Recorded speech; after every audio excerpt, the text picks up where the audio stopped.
To start the promotion, we always recommend sending an email, whether you have an email list, whether you have just like your random college friends, your neighbors, whoever it is. We recommend the email because it starts to get the ball rolling and it starts to create that viral snowball. Get ready to build, protect, and sell your expertise online with the Online Genius Podcast. You'll laugh. We hope you won't cry, but you'll always be informed and prepared so you can have the success you want. Here's your host, Bobby Klink. Hey there. Welcome to this week's episode of the Online Genius Podcast. I'm your host, Bobby Klink, and I'm really excited for today's show because we're going to be tackling a really great way that online entrepreneurs and marketers can build their businesses. And that's with viral giveaways. And I'm not going to be the one telling you about this because, quite honestly, I've tried these in the past and didn't succeed. So getting advice from me about it would not be a good idea. But I thought, hey, let's bring in a great expert who can really give us some insight here. And so we're joined today by David Kelly. David is the general manager of the seven-figure marketing company King Sumo. King Sumo helps small businesses get more email subscribers and customers using free viral giveaways. That's what he does. That's what their business does. But before he joined King Sumo, David was the first full-time marketer at Student Loan Hero, which later sold to Lending Tree, and an early employee at I Will Teach You to Be Rich. And then he's also a consultant or was a consultant to small businesses. So he's got a lot of great knowledge, both about the space generally, but also about viral giveaways. So I think he's a perfect guest for us. And so with that, welcome to the show, David. Thank you so much, Bobby, for having me. I'm excited to not only try to convince your listeners to use giveaways, but we're going to try to help you in this podcast episode. So we'll see how this goes. Yeah, you don't have to convince me that they're a good idea. We just need to, get me to know how I can do it the best way possible. So, and look, I'm looking forward to doing it because, like I said, I've toyed with them and couldn't make them work, and I know they are a great opportunity. So, I definitely want to learn more. But before that, I always like to ask my guests a little bit about themselves personally. And you mentioned to me before we started that you've started doing vinyasa yoga. Now, I have to admit, I know what yoga is, but I don't know what vinyasa yoga is. Can you tell me a little bit about that? Yeah, so the best thing about being an entrepreneur is like so many of us out there can be kind of neurotic. And my head just goes in a million places at a million times. I'm always thinking of an idea. So vinyasa yoga is a way for me to really just kind of relax and calm down and slow the brain waves so I'm making the best decisions, the most abundant decisions I possibly can. And what's funny about vinyasa yoga is all these yoga terms just sound so sophisticated. They sound so crazy and intense, and there are all these Indian words that make them sound a million times cooler than they are. Really, vinyasa yoga is the most familiar type of yoga for people. It's like a little slow, but not too slow. It's not too fast either. So it's one of those just right amount of speeds for me. And it's really helped me as an entrepreneur step away from my day-to-day grind and step away from the just crazy monkey mind I have and just relax a little more. That sounds great. I mean, I've tried yoga. I have to admit, I haven't done it enough to actually be good at it. My experience was limited to my brother-in-law at one point was in the process of getting his certification. And so he had to do a certain number of classes that he taught. So it was his family who he did it for. So nice. That was my experience. But my other experience, I love when you mentioned the funny, sophisticated words. Some of kind of our best friends, it's our daughter's best friend's parents. They live down the street from us.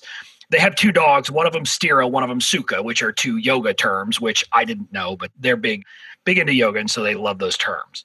Oh, wow. But I do love that you talked about it helping you in your business. I think it definitely is good to have an escape. But let's not spend any more time on that. Let's actually get talking about why you're here. And that's to talk about viral giveaways. Now, I think most of my listeners will know what they are, but why don't you just tell us the basics? What is a viral giveaway and how do you use it to build your business? So most people are familiar with giveaways, which is I just enter this giveaway to win like a trip to Bali or this cruise or $1 million, whatever it is. And I have, let's say like a 0.01% chance of winning. So we take this similar model to giveaways, and then we kind of add another flair to it. We add a little bit of nitrous oxide to it. And what we do for the viral aspect is if you enter a giveaway and then share the giveaway after, or take specific bonus actions that a giveaway creator can define, you actually increase your chances to win the giveaway. So let's say I refer you, Bobby.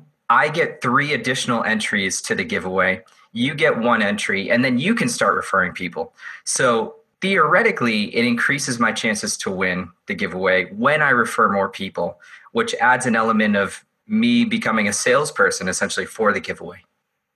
Now, let me start there because I think you said a couple of things in there that are important. One, I'm guessing that when you're going to give points for referrals, however many points you get for that, you need to get more points for being the referrer than you got for actually signing up, right? That's exactly right. And that's a really good observation because it's something we realize where if I just get 1 entry and you get 1 entry when I refer you, what's my motivation to share? Yeah, there's no motivation. And I think in a case where my odds of winning are dependent upon the people that are entering like that, I'm just not going to share. So we had to make it more compelling for someone to share. So if I share with you, I get 3 additional entries and you only get 1 entry. And then, of course, you can share with your friends too to increase your odds of winning.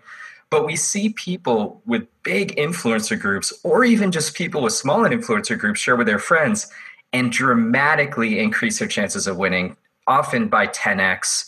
And the prizes a lot of people give away with giveaways are well worth the time it takes to share with a friend group like that. Well, so let's talk, since you mentioned prizes, I think that's the first place that I think a lot of people have confusion or don't know what to do. Yeah. And I think the question is, what should I give away as part of a giveaway? And what's the value and how do I figure out what it is that I'm going to give people? So I'll start with saying the worst thing possible you could give away. And we'll backtrack. I think I know what you're going to say, but I'm listening. Yeah. Well, first of all, I guess there are so many bad things that one could give away. I don't know if anyone wants a dirty sock to win or something like that. But the other things that are giving away, people who have given away that we've seen have performed poorly, are they'll give away tools and prizes and things that are just way too broad. So if I run, let's say, a software company and I give away like a cruise or a new laptop or an iPad, that can often generate a lot of leads. But what we think about with giveaways is not only how do we generate a lot of leads, but how do we generate a lot of quality leads? How do we turn leads into customers? How do we make it into a sustainable marketing channel that can help a business grow? So we notice the best prizes to give away don't need to be very expensive. So for example, we had this woman who runs a fitness product and course use King Sumo, our platform, and she got around, I think it was like 3,000 entrants into her giveaway. And the products she paid for cost around $300. They were fitness specific products. So in other words, she got leads, quality leads that were targeted for her market around 5 cents per lead, which is far cheaper than any other advertising or marketing channel we've seen. Yeah, that's definitely the case. But I think I want to dig down there on something. I think the first kind of key to a successful giveaway from your answer is that what you choose to give away needs to be, I think, 2 things, right? It needs to be something that's going to be of significant interest to the people who are your prospective buyers. Yep. But then also, hopefully, it's not going to be interesting to people who aren't your prospective buyers. Exactly. You want those people to stay far, far away. It's excluding them through the prizes. So not only is it making sure that, hey, I'm showcasing a quality product, potentially even my own product, so I know there's a direct one-to-one fit with anyone who signs up, and I'm making sure to just inherently in that product exclude anyone who isn't interested. So another example I can give is the New York Times bestselling author Ryan Holiday, who people might recognize from writing Ego is the Enemy, The Obstacle is the Way, Trust Me, I'm Lying. He uses King Sumo, and he ran a giveaway to get about 6,000 entrants, of which about 50% were new. And he gave away a collection of his books. Now, what better prize could you give away than a collection of your own books? You know, if people are reading your own books or interested in winning your own books, that they're probably going to be quality leads to upsell into buying books or products or courses later. Right. So I think that's great advice when you're thinking about someone who already has a bit of a following. But I'm guessing for someone who maybe doesn't have a huge following yet, often the best way to go will be to find And again, I'm going to stick in kind of the information product space with courses and books and things like that, but find things from people who complement their services that you could give away. For example, give away access to other people's courses, buy an entry for people in a course that complements what you do.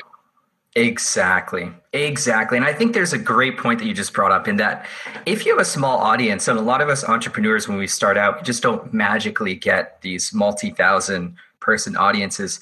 A really effective method we've seen is one, you always have a bigger social network than you think. So whether it's LinkedIn, whether it's going door to door in your neighborhood, whether it's just asking your friends, they can help start the viral snowball for you.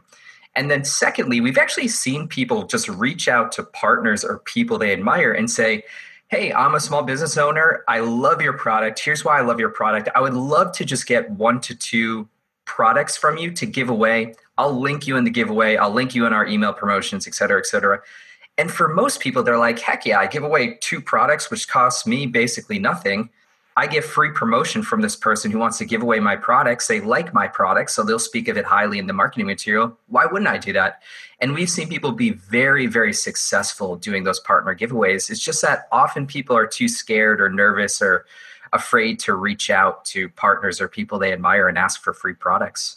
Yeah, I think that's right. And I think often maybe the best thing to do will be to combine the two, maybe put someone else's product and your product. And that way you're kind of putting them together and hopefully getting that good bang for the buck, right? Exactly. And then you can get these larger partners when you do that to help you promote. So they can help promote to their lists and say, hey, we're giving away this product with our friend XYZ person. Enter here. And it works really well. Yeah. That seems like a great idea. Now, how about value? I mean, how much should they be thinking they need to be giving away in value? I think people assume they need to give away a lot. And the truth is you don't. So again, it goes back to that person we talked about in the fitness industry that gave away $300 products. And she actually got over 20,000 leads. I was just checking the number in the back end. So that worked really well. And then a collection of books also works really well. So maybe even digital courses, we've talked about that. It can be, I would say, under $500 without question, you'll see really good results. And that doesn't mean if you don't have the chance, you shouldn't do bigger and better. I think that's always fun. But to get really insane results, you actually don't need to spend more than $500 on products, oftentimes a lot less. Now, here's my question. Does there seem to be a correlation where, if I spend 500, I'll get, X number, but if I spend 5,000, I'll get 10X of the results? Here's a crazy thing. It actually doesn't always connect like that. So a great example I can give is we had another best-selling author come out with a new book recently. And part of his giveaway was giving away a trip to Mexico where you would go hang out with him, talk about business stuff. You'd also get copies of his book, copies of some of his digital products, et cetera, et cetera. And that giveaway just didn't do very well. It didn't do very well. So there comes a point where a lot of giveaways will just seem unrealistic. And this one, I think the prizes were too insane. They seemed really just unrealistic in every way. So we don't notice when you increase it to that level that it increases exponentially, for example, with the number of entrants one will get. So oftentimes, again, it's just better to do something under the $500 range, $300 range, or if they're your own products, or if you can get them for free from partners, you can pay nothing. Yeah. So does that, is part of the problem that if it seems too good to be true, people just won't do it? I think so. I think there's this weird inauthentic atmosphere that we kind of have online nowadays where everyone is just promising the world and the moon as well. And when a giveaway looks too good to be true, people assume oftentimes it is. Even though in this case, it was totally legit and totally authentic, there is this middle ground that I think is important to hit in order to get the most value. Yeah. So what I know I did in the past, I did the books. I think maybe I just didn't set it up right. I did not get great results. I think what I did was I went through some lists of kind of the top, 100 books for entrepreneurs, and I picked the top 20 on average, and I gave that away. And I didn't get great results, but I think that was part of my problem. What I've been thinking about doing now is I have a membership site. I was thinking about giving, 1 year of access to my membership and then partnering that with finding someone else who's complimentary and give access to one of their courses. Yes. Does I that think that's seem- a great idea. Okay. Yeah.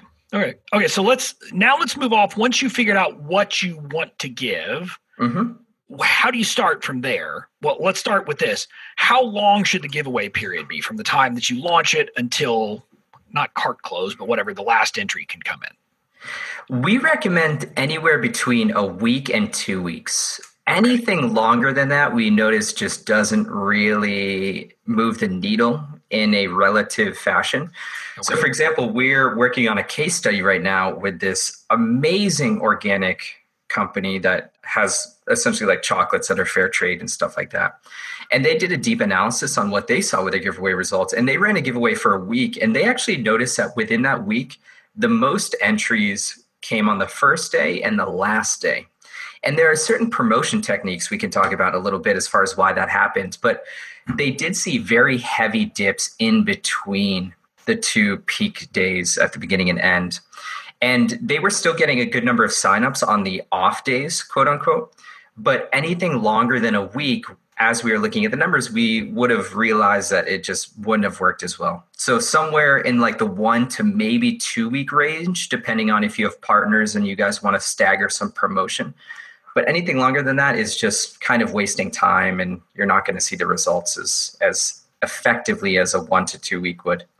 And so it sounds like you think that 1 week is going to generally be better than 2 weeks unless you have partners where you're staggering things. Exactly. Because with 1 week, you can really hit the promotion hard and you can gain momentum and keep the momentum going throughout the entire giveaway.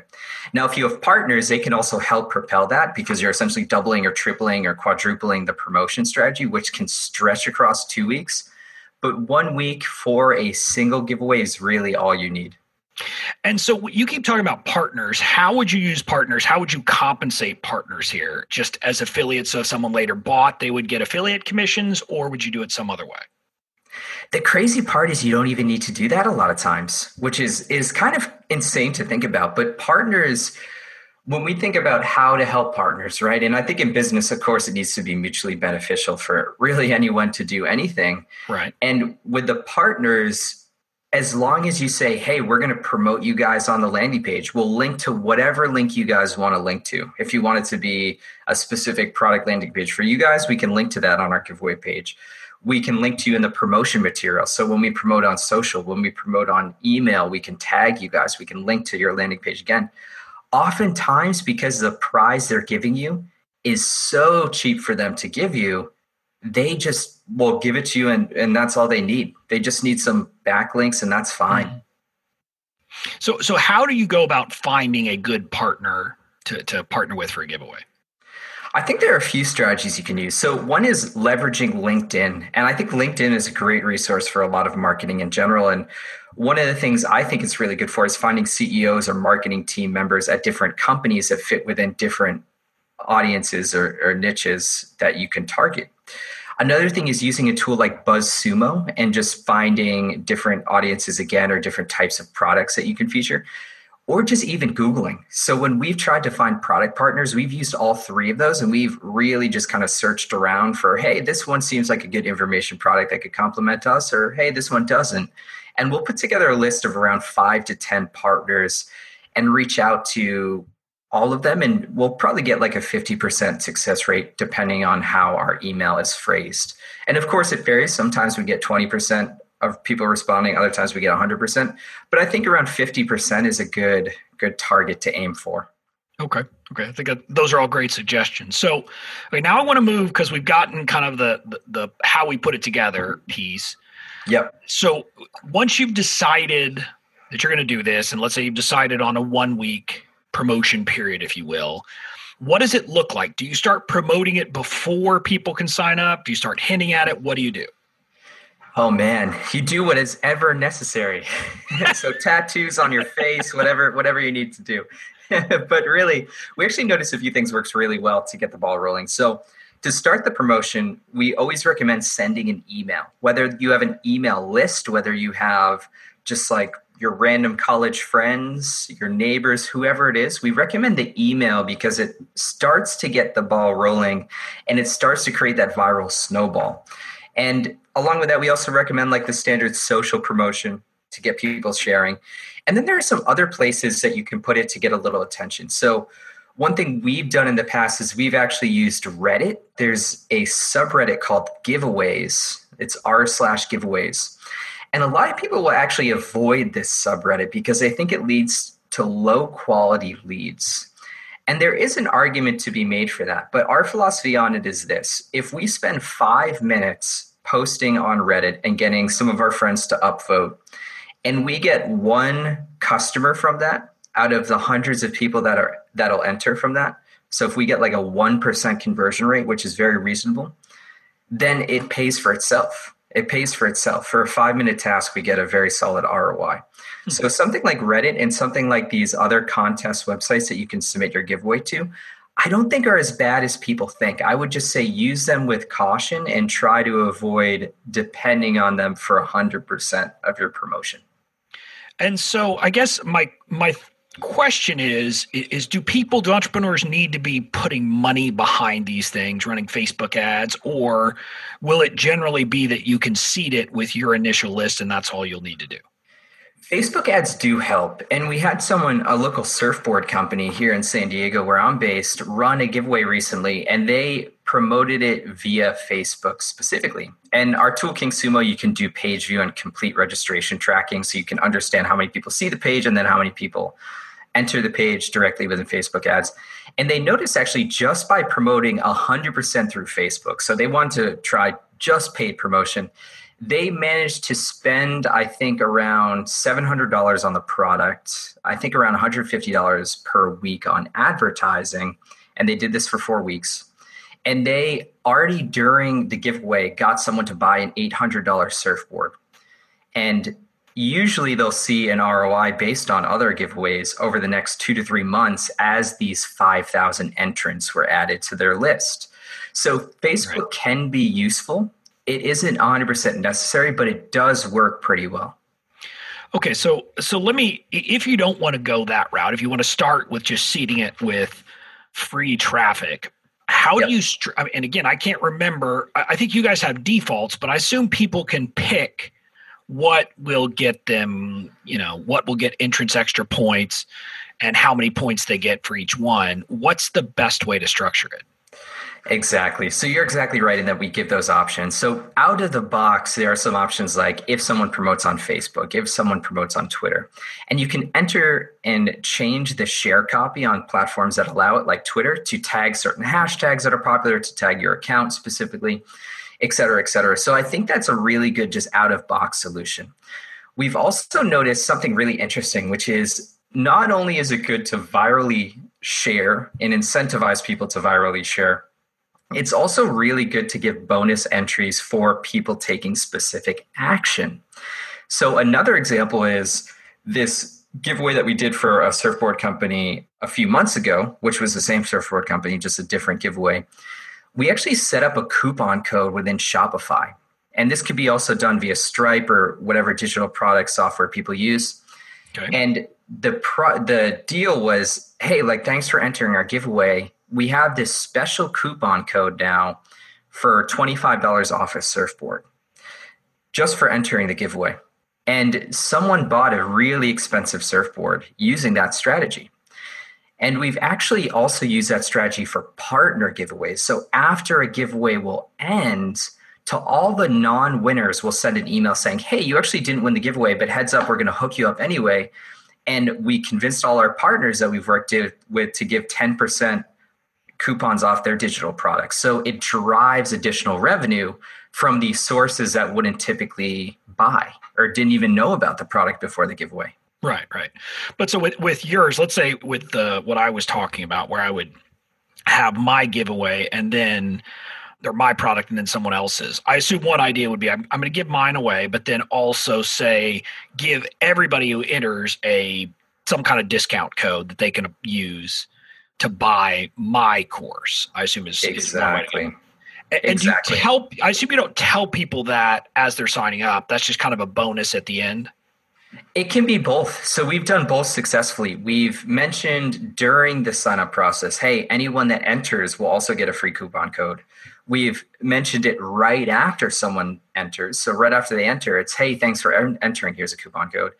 And we've done it at the very end of a giveaway. So we've tested all three of those strategies. The one that seems to work most successfully is the one that waits until the giveaway is over.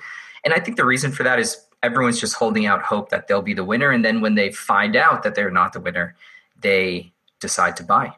Yeah. Well, how about another thing I thought about, and I can't remember if I did this, but would there be a way to set up tiers where it's like, hey, if you get this many points, I'm going to go ahead and give you 50% off my product, even if you don't win? Yes. Is that an idea that works? Yes. So you're doing my job for me, Bobby. You're giving all the good details. And I just say yes to them. This is easy. Well, why don't you walk through kind of how that would work and what you would do and what suggestions are there? Sure. Yeah. So this is a great one because I was actually reading about this today. We're working on a case study that includes this. So this chocolate company that I was referring to earlier called Little Candies, they decided to do the exact strategy you're talking about. And what they ended up doing is you can see the number of entrants and the number of entries each entrant gets in the back end of our tool, King Sumo. So they, on confirmation for signing up for the giveaway, had some tiers where it said, hey, if you refer one friend, you get this. If you refer 3 friends, you get this. If you refer 10 friends, you get this. And their prizes, by the way, were 1 friend or 3 friends. I can't remember which one it was. You got about a 10% off coupon. I think then it was 5 friends. You got something like they would donate candy on your behalf to a charity. If you referred 10 friends, they would send you a coupon for 30% off. So they incentivize people to share more and more and more. So not only were people sharing with their friends just naturally and organically to increase their chances to win the grand prize, right? They were sharing because they wanted these coupons. And here's the best part. So because they gave away the coupons as level 1, level 3, level 5, or whatever it was for the number of referrals, the coupon codes required them to buy, and they would still price above the margin that they needed to be profitable. So it still required someone to spend money with the company. So they really weren't losing anything by doing that. Yeah. I mean, I think about that, especially in my market of digital products where my marginal cost is basically nothing. And so I can give you 75% off and still make money in the deal. So that's why I was wondering if that's a good option for folks. Oh, yeah. It's a great option. It works really well. It crushed it for these guys. They posted a profitable campaign, posted a profitable giveaway, and worked really, really well. So, okay, let's go back to the basics, though, on how you incentivize people. And so my understanding is a couple things. Maybe they get 1 point for their entry, and then maybe they get 1 point just for posting it on each social network. Yep. And then they get, say, 3 points for every person who signs up. Is that kind of generally the way it would be structured? Exactly. And then if I wanted to define bonus entries, like, hey, you click on this link to subscribe to my YouTube channel, you click on this link to follow me on Twitter, I could define those bonus entries as well to be action-based instead of share-based, or in addition to share-based. Okay. So I guess here's my question. At some point, can you get too complicated and people just say, I don't even know what to do, and they throw their hands up? Yeah, that could definitely happen. So we've seen people do a lot of bonus entries, enough that just makes my head spin. And the truth is, like any type of analysis paralysis, is I'm just going to look at the first few and maybe do those and kind of ignore the rest. So there are 2 ways to approach this. One is that you potentially do a lot of bonus entry options, but you incentivize the ones that you want most people to take. So I could define, let's say, subscribing to my YouTube channel or something else to be worth 10 bonus entries. I could define any number I wanted. And then the rest could be worth 1 or 3 or 2. So I could do it on a pure numbers basis, or I could just limit it to around 3 to 5 bonus entries. And that's usually what we recommend. Just focus on the 3 to 5 you want most, whether it's YouTube, maybe Facebook follow, Instagram follow. Maybe it's clicking a link to go to your website. Maybe it's clicking a link to buy your ebook. Whatever it is, we recommend focusing on 3 to 5 ideally. Okay. That works. So once you've done this, and you said that you're going to start with an email normally, do you guys have swipe copy that people get when they kind of join that can help them figure out how to word that email? Yep, exactly. So once someone joins a giveaway, we send them a follow-up email saying like, hey, here are the things you can do to get bonus entries. Here are the things you can do to get extra entries. And we give them copy that they can just click and tweet out, or we give them copy that they can just copy and email to their friends. Whatever it looks like, we help them hand in hand along the way. Okay. So now let's say I wanted to do this giveaway and I've decided on my prize structure. I've decided on my kind of incentive structure. I've decided it's a week long. So I'm going to kick it off with, I assume I'm going to send an email to my list. And in my case, it's almost 5,000 people now. And then I'm going to post in my Facebook group about it. And I'm going to do just the normal social stuff. And then what do I do during that week? Should I be posting every day? Should I be emailing more than once? What should I be doing? With emailing, so you can send an email at the beginning. I think that's really valuable. Actually, the King Sumo tool will automatically send a 24 hours left reminder and a midway point reminder to remind people to share their bonus entries. So you don't really need to do too much of that. I would say after the initial launch, I think it is valuable to post on social media every day. I think that is valuable because social media, especially with the algorithms, like only 5% of people see it every time you post. So if you post enough, maybe about 20% of your audience will see it, unless you give them money, and then more of them will see it, I guess. But I think that's really valuable. I would also say there's an option in King Sumo and in any other giveaway software people use for confirmed and unconfirmed entries. And what that means is after someone enters a giveaway, they get an email saying like, hey, is this a real email address? Are you a real person, essentially? And if they click the link saying, yes, I'm real, they're confirmed. If they don't, they're unconfirmed. So what we also recommend is exporting all the unconfirmed users or just sending them some type of incentivized confirmation email. So what we saw with this Little Candies brand I was referring to a little bit ago is that for anyone that was unconfirmed, I'd say a few days into the giveaway, they send an email saying like, hey, as a reminder, these are all the prizes you can get. You're guaranteed prizes if you refer 3 people or 5 people or 10 people. Mm-hmm. We just need you to confirm your entry. So we also recommend doing that. Okay. Well, let me ask you, since it's a big topic and you may not know the answer, but I'm guessing you guys have some GDPR tools that can help people deal with that issue. Yes. GDPR is amazing and also a nightmare. As I'm sure you guys have seen. It's amazing for end consumers, I think, although that's kind of to be seen, but it's been a nightmare to set up. But the good news is, yes, we have set up a lot of GDPR compliance. Basically, if anyone needs to delete anything at any time, we can very easily delete them from everything.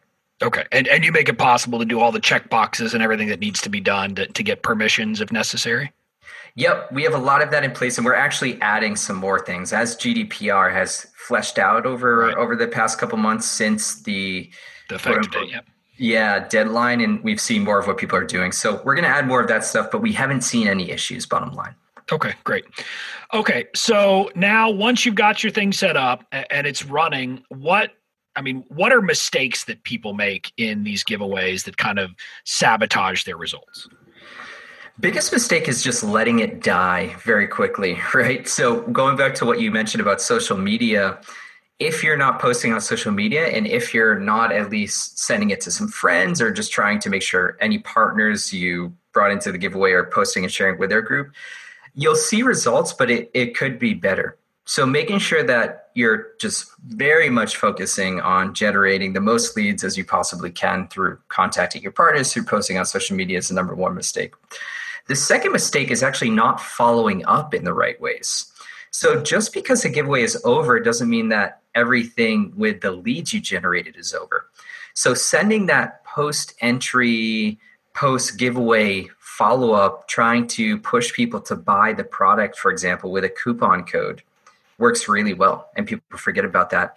And then just as importantly is, I'm sure you've talked about drips in the past. So drips or automations, email sequences that you can put these users through, maybe even tagging in a very specific sales type drip is also a huge idea. Because ultimately, at the end of the day, we don't want to generate leads just for lead's sake. We want to generate leads to drive customers, to drive results in whatever capacity we define those results to be. Well, and I'm guessing that especially if you're giving away one of your products as part of the deal, that maybe a best practice is then after the giveaway, after whoever wins, then you kind of do a special promotion period, whether it's a special webinar or a special something to anyone who, kind of signed up for the giveaway, and they can get some special pricing on that product. Absolutely. Absolutely. And sometimes it depends on the brand. So there are people who come to us, and having worked for Ramit Sethi in the past and the I Will Teach You to Be Rich brand, we were very, very cautious about ever discounting. We basically never did it because we didn't want to dilute the brand value. That was just a decision we made. So there are people who come to us and they're like, hey, I'm not going to discount my brand. I don't want to discount my brand. I want giveaway entrants and I want people to buy my product, but I don't want to discount. And that's okay too. Because what you could do is, instead of sending the after sale email, you can just do a really compelling drip sequence that talks about your product, that upsells them into the product. And it doesn't need to necessarily give them a percentage off to get them to buy. Right. Or maybe you add, if you don't want to discount, you add a special bonus. Yes. People who came in through the giveaway. And especially if you're giving other stuff away from other people, maybe it's related to that other part of the giveaway. Yeah, I think that's another great idea. Yeah. Well, what have I missed, David? Is there anything I haven't asked you that I should have asked you about giveaways?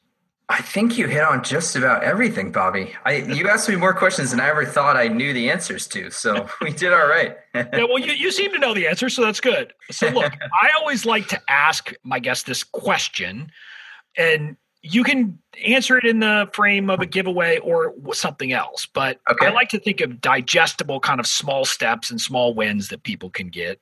So either something that my listeners could do in 5 minutes a day, or maybe something they could accomplish by the end of the week to improve their business. What piece of advice would you give them? So here's what I would recommend. I'll give you like a 3-step process. It might be longer than 3 steps because I'm just going to say it out loud and we'll see where it goes. Now, here's what I recommend. So we have a sister company called Sumo.com. They have free tools to grow your email list and to do pop-ups and things like that on your site. So go sign up for their free tools. You don't have to pay a cent. Start using their free tools and actually create a giveaway with King Sumo and promote that giveaway on your website. So make that as one of the pop-ups, just with a button that sends them to the giveaway. And then after you do that, send an email to your list promoting whatever giveaway you define.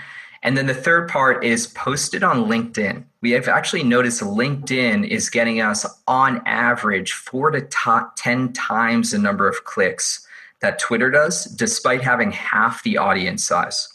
So if you promote on your website in pop-ups, so your visitors and returning visitors see it, and then if you email the giveaway to your list and then you post it on LinkedIn, I think the combination of those 3 things can be done within 30 minutes, and I think you'll see great results. Yeah, it's definitely something that listeners could do by the end of the week. So I encourage you to give it a try. And I hope this is right, David. I think with giveaways like anything else, as an online business person, maybe your first time you don't succeed, but that doesn't mean that you can't and you can't get better. It may take you a couple of times, but I think it's something that definitely has a lot of value for us. Totally. And that's why we make it a really low impact marketing channel to do. So you don't need to go out and spend like $3 million like you would on advertising potentially, or hire an entire SEO team and wait 6 months to see the benefits. It's like, hey, spend $50, spend $100, try to convince some partners, run a giveaway, see the results. If it works for you, keep doing it. If you see light at the end of the tunnel, keep doing it. And if you just aren't interested in doing it after that, at least you tried it and you know a new marketing channel. Yep. I think that's great advice. And I want to thank you for all the great advice, David. I think I actually know now how maybe I can run a giveaway. So I think you accomplished that. Nice. Now, where can listeners get in touch with you or get more information about King Sumo or anything else? Sure. So first thing is, if anyone has any questions about anything I talked about, you can always email me, david@kingsumo.com. Happy to share even a checklist we put together on how to run a successful giveaway. And then kingsumo.com is our website. And if anyone wants to read some marketing stuff I write or some funny jokes or whatever the heck I put out at times, you can go to dmkthinks.org, which is my personal blog. Thanks for that, David. We will have links to all that in the show notes. Awesome. So listeners, again, I want to thank you, David, for some great content. I think this has been very helpful. This has been amazing, Bobby. Thank you. And thanks to all the listeners who have made it this far. Well, that's it for now. Listeners, stay tuned for my quick legal lesson after the break. And now for today's legal lesson. Yeah! Now, that was some great information from David. I've got to admit, like I talked about during the interview, I've run promotion or these kind of contests before, and it didn't work out. But I'm convinced that this is something I should try again. And I think my problem before, there were a couple of things. I wasn't packaging it right. I wasn't doing things right.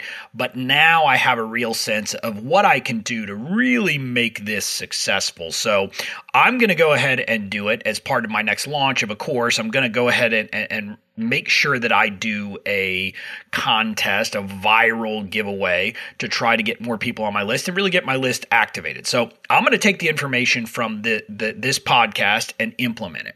And I hope you learn something. I hope you'll think about it too. In this legal lesson, I'm going to remind you of a very basic thing. And that is that when you're doing any of these types of list building efforts or promotions, you need to make sure that you are aware of the different rules that apply to email marketing and make sure you comply with them. Now, I'm going to deal with some misconceptions here pretty quickly that may make you happy, but then I'm going to give you the bad news. So I'm going to start with a common misconception that people have, that they believe that here in the United States, we are required to get permission from people to send them emails. That's actually not true.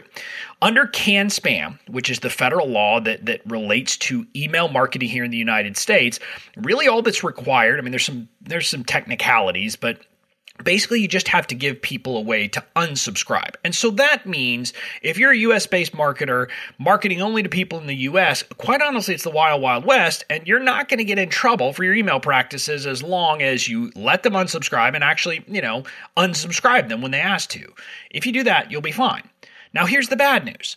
There are laws in other parts of the world that are not so laissez-faire, shall we say. So in Canada, there's the Canadian anti-spam law that essentially requires that someone has to give you consent. It can be express, it can be implied. There's various rules that are involved. But you can't simply add people to your email list. You've got to actually get their permission. And generally, we know how that works. You do it through the various ways of online marketing and exchanging something and telling them, hey, here's something you can do. Now, separate from that, there is the GDPR and the GDPR issues that come into play. And this is the European law that applies to anyone who is in Europe, but also if you are someone who is marketing to people in Europe. So if people from Europe are coming into your world, you have to make sure that you comply with the GDPR. And that is, quite honestly, something that can be hard to do if you haven't thought it through and there's a bunch of requirements. Ultimately means you're going to need to get their permission. You're going to need to get a lot of different information from them, or to make sure that they say, yes, I really do want to receive your emails. And so when you're doing any one of these types of viral campaigns or any other list building, you need to make sure that you comply with the GDPR. Now, if you don't know if you're compliant yet, if you haven't taken these steps yet, I've got a free training. You can go to members.youronlinegenius.com/GDPR. Again, members.youronlinegenius.com/GDPR. And we'll have a link in the show notes. And that is a 3-part training, absolutely free. I put it out right before, about a month before the GDPR was going into effect.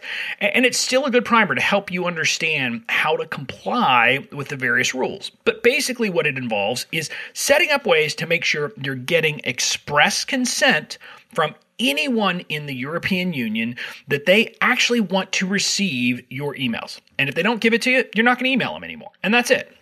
So as you're doing your list building, whether you're doing it through a viral marketing campaign or something else, make sure that you have the right system set up for the GDPR. That's why I asked David about it, because it's an important issue. And they have tools that will help you, but you need to make sure that your entire system is set up to give yourself that kind of protection. So that's it for today's legal lesson. Again, make sure that you have everything set up to comply with the GDPR and you will be golden. And, next week we've got another great episode coming out. It's going to be all about LinkedIn. So I hope you will tune in. Great guest. She actually works at LinkedIn as well as coaching people on it. So it's a really informative lesson, and she's going to give you a crash course on what you need to know to use LinkedIn effectively as an online entrepreneur. So that's what we've got next week. So I hope you'll tune in. If you're enjoying the show, please subscribe. Giving subscriptions, make sure you won't miss anything, but it will also, help other people find out about it. And last request, if there's anybody who think might enjoy this podcast, please let them know. Just send it along and tell them that you think that this show's something they should be listening to. Until next week, this is Bobby Klink signing off. Thanks for listening. And remember to visit mistakes.youronlinegenius.com to get your essential guide to the 4 legal mistakes that can doom your business and how to avoid them. Join us next week for another episode to expand your online genius and your success.